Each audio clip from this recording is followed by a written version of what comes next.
Siamo passati dal 2022 con 883 casi di aggressione in Veneto a 25.000 e quasi 26.000, vuol dire il 300% in più.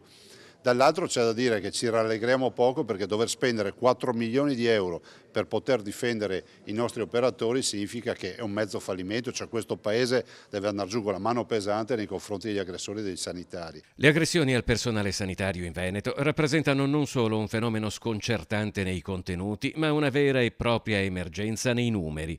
Per garantire la sicurezza degli operatori sanitari in ospedali e pronto soccorso, la Regione distribuirà in via sperimentale un dispositivo simile ai moderni smartwatch e per ora solo nell'US 4 Veneto Orientale delle bodycam. In Italia siamo in assoluto i primi anche a fare questa delibera, fra l'altro nella giornata della difesa degli operatori dalle aggressioni.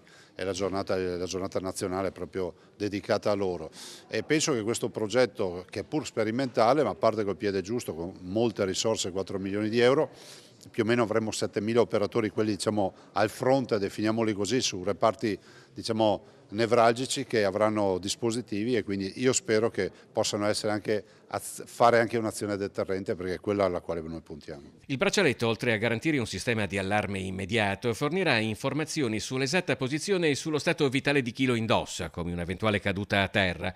Qui la sperimentazione avrà una durata tra gli 8 e i 9 mesi. Le bodycam saranno invece sperimentate per 2 mesi nelle strutture dell'US 4, dispositivi leggeri applicati alle divise con dei magneti, con i quali il personale potrà registrare le eventuali condotte di utenti aggressivi. Non li stiamo trasformando in agenti di polizia, assolutamente, però stiamo fornendo dispositivi o modalità operative per metterli maggiormente in sicurezza, quindi credo che sia ben accetto da parte soprattutto degli operatori che sono in prima linea. Partiamo ad aprile, il tempo necessario per formare il personale in merito alle condizioni nelle quali deve essere utilizzato e come deve essere utilizzato, quindi un paio di settimane poi materialmente cominceremo.